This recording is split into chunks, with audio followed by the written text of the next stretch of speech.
Hey everyone, welcome back to another video. My name is Molly and my friends call me Mol, and I run a small sewing business from home called Frock and Mol. So today I'm just going to be going over how I set up my sewing business and a few of the pros and cons that I have discovered about being self-employed. Yeah, I filmed this video yesterday and I forgot to put the mic on, so rookie mistake. So I think I need to do like a checklist, put your microphone on. So I'm filming this again. So I'm hoping it's going to be lovely and fresh, but I've kind of structured it.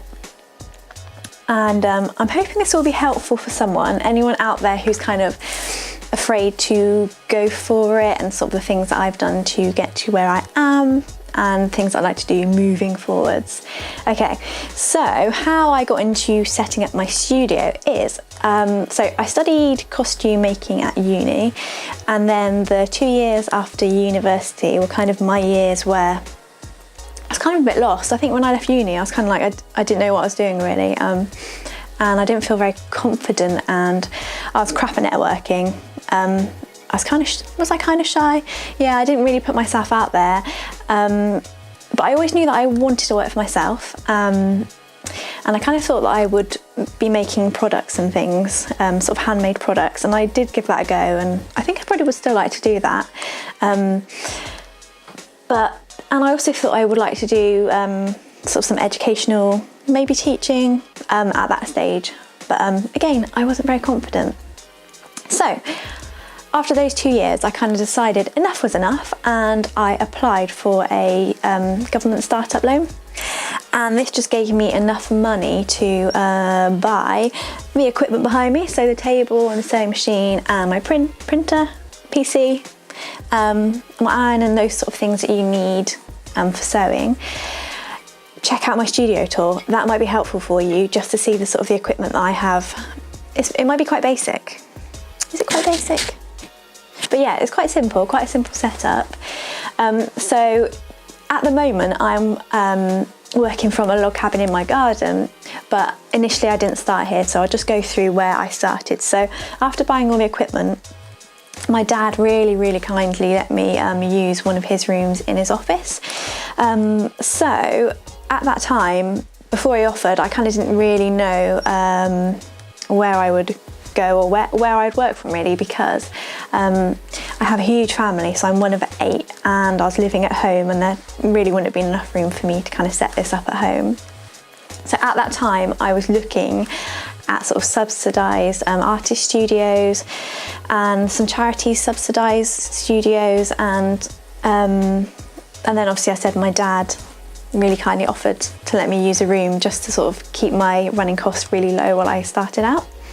But I suppose if you couldn't find a studio to work from, there might be a family member who has a room you could use, or you could go in, rent something with a friend. So there are a few options for you, but I understand maybe that's one of the biggest hurdles, is finding somewhere to do your work from. Okay, so when I applied for that startup loan, I had to do a business plan and sort of a financial forecasting, and I had a mentor who kind of helped me do the maths, because I'm totally crap at that. And I found my old laptop. I actually remembered my password, which is amazing because I haven't logged into it for, I don't know, like 4 years.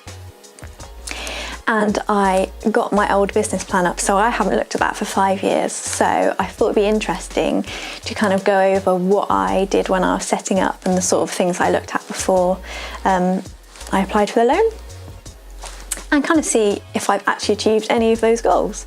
So I would recommend that you go and do that. It's just a really good idea to get all your ideas out of your head, and I don't know, I guess kind of get things structured. Yeah. So yeah, I got the dosh basically. I bought the equipment, and then at the same time, you may have heard about this if you're looking to sort of freelance or make handmade products and those sort of things, or basically when anyone sets up a business, is having a bridge job. So I worked at Costa for 2 years, and I worked there for 3 days a week, and it was just nice to know. It wasn't like it wasn't a huge amount of money, but it's just nice to know that I had that little bit of money there for me in case things went tits up. And so at that time I was handing out my CVs, and I was asked to do some in-house maternity cover in a bridal shop, doing sort of the in-house sewing and the in-house fittings, and I did that job for a year.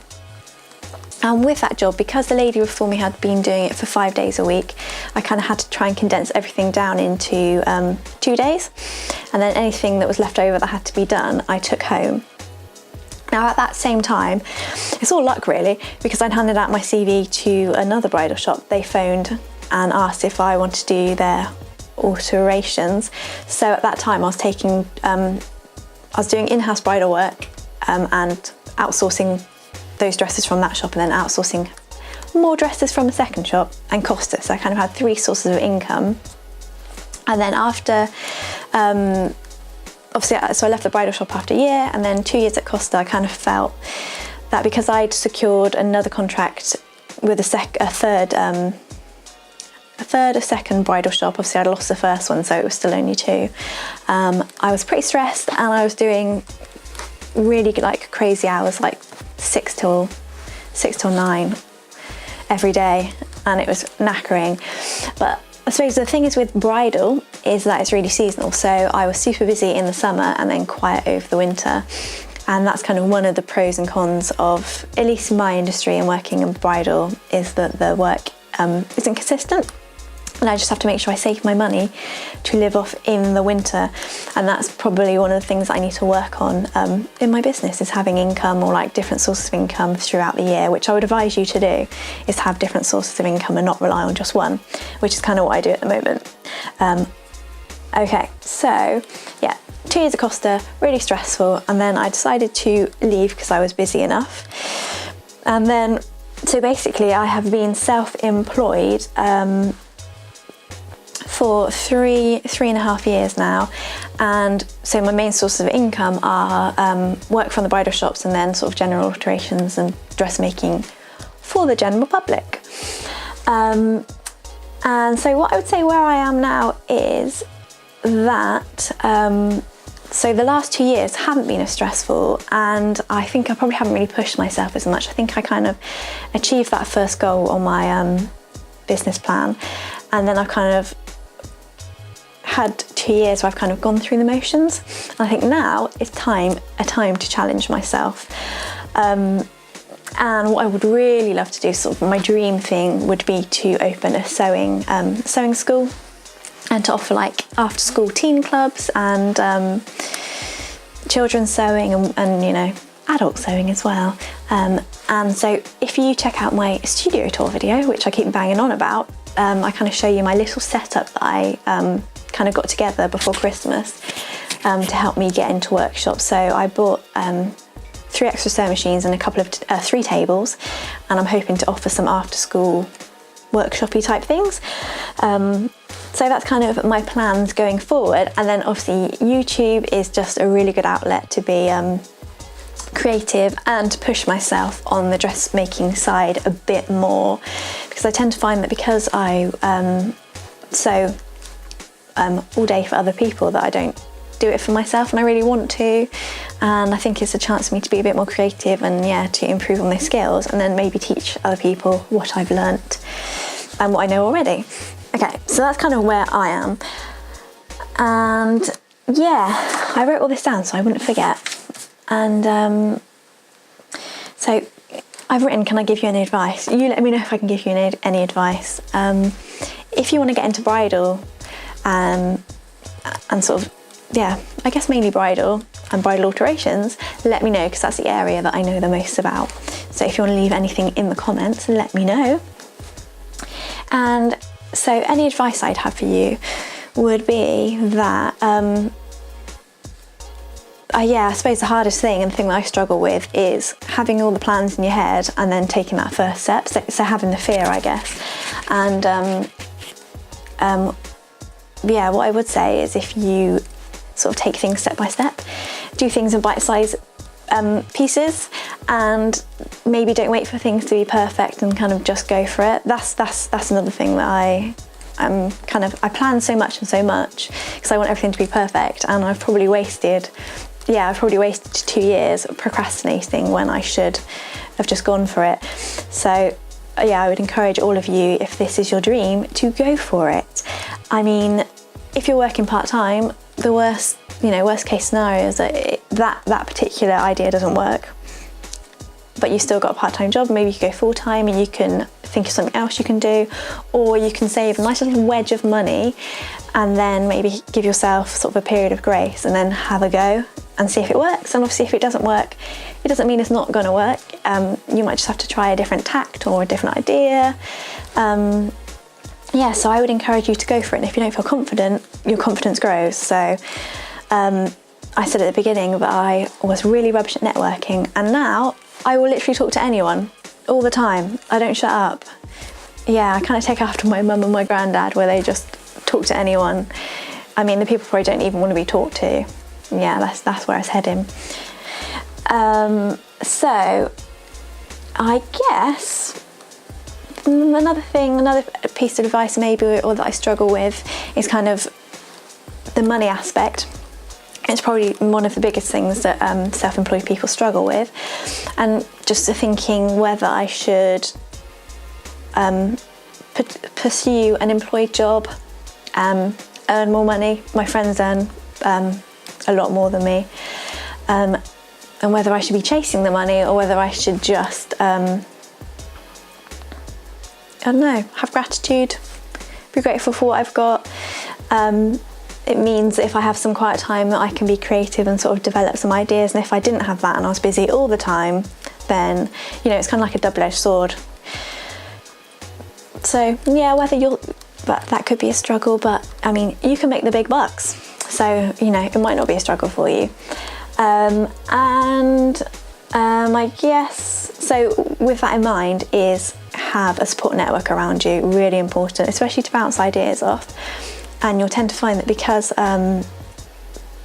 you're a small business as well, or you might be a small business, that other small businesses will support you. And I'm sure there are loads of people out there that you could talk to for support. And anything else I can think of.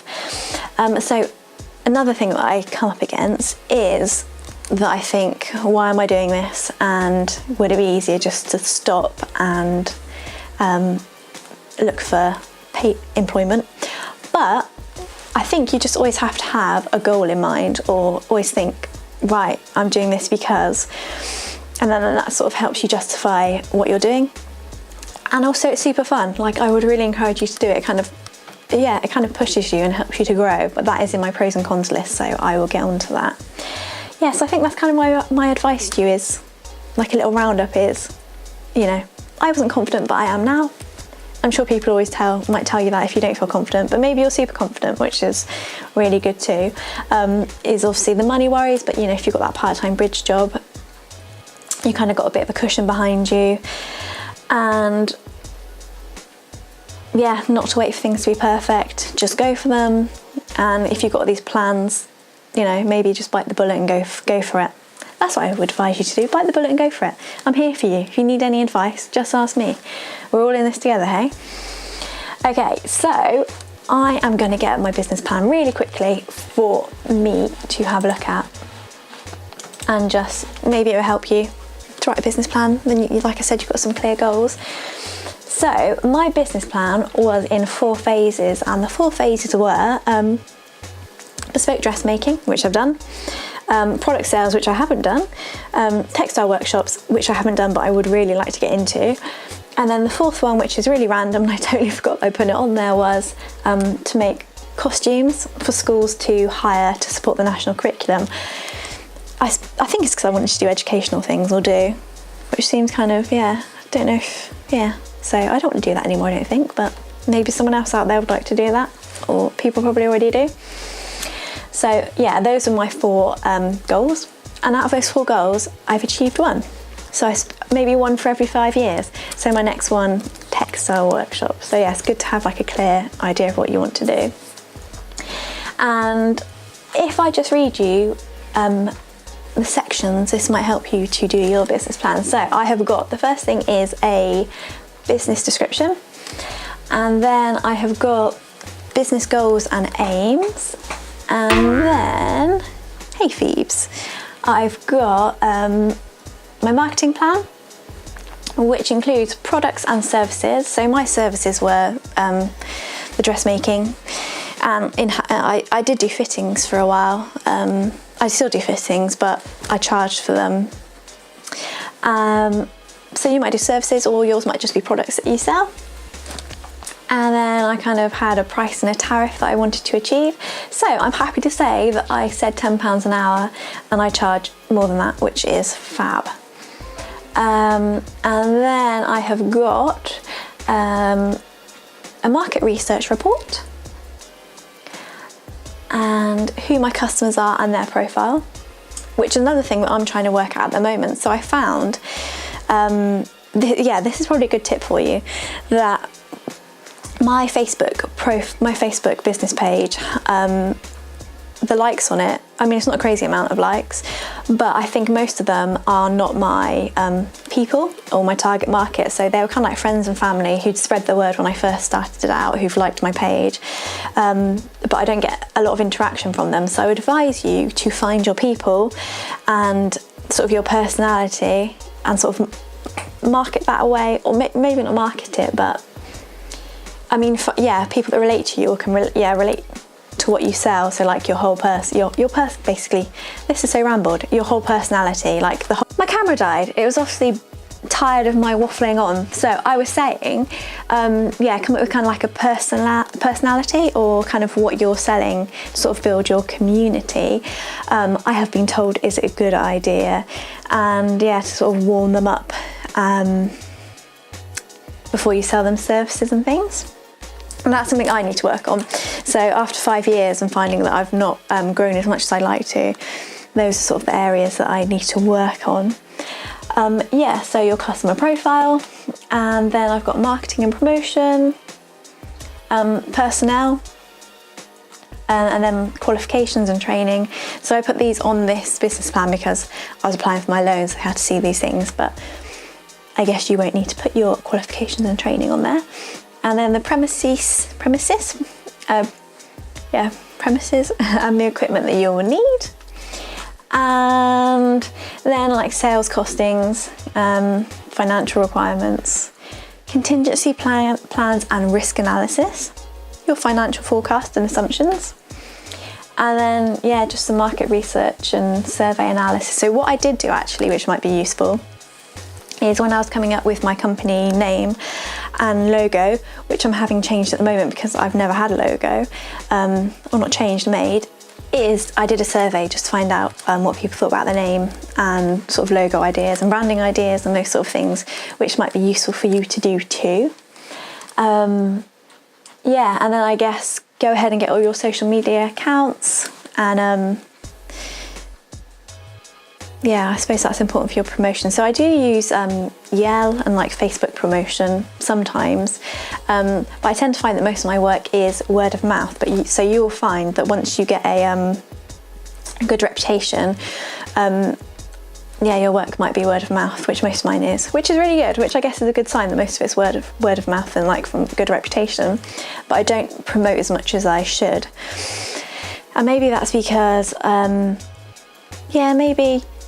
because I want to take my business in not another direction, but sort of add another string to my bow. So do as much as I'm doing now on alterations, but do something else as well. So maybe I don't want to promote it because I don't want to get more of that work. I don't know. Maybe that's some sort of psychological thing. So that is kind of it really. So check out your competition, check out how much other people are charging for similar things. Work out what sets you apart. But I'm sure you can get lots of books on this. Okay, so that's kind of enough about me. That might be really boring for you, but that's kind of how I set things up, where I am now, and what I want to do in the future. And now, these are the pros and cons of being self-employed, okay? So the first one is, so the first pro would be that you get to be really creative. So you can kind of decide on logo and branding and the website and all the planning, which is really fun. So that's the sort of things that I enjoy, the slightly more creative side. And then I suppose the con of that is that it can be quite stressful. Thinking that you have to think of all these things yourself. Obviously you can get help, but if, like me, you didn't have a lot of money in the beginning, you probably have to do a lot of these things yourself. But since I've done it, there are tons of free website builders, aren't there? There's Wix and WordPress and all sorts, which I wasn't really aware of. So I'm sure there are lots of things, and MailChimp, there are lots of things that you can use to sort of do these things a little more easily. Also Fiverr. So I use Fiverr to make one video. Lots of people lots of people have mentioned it. So maybe using Fiverr to help you come up with some sort of logo and graphics and things. So yeah, it can be stressful, can be long hours. Like I said, if you have a bridge job, you might find that you're juggling quite a lot, but it's really rewarding.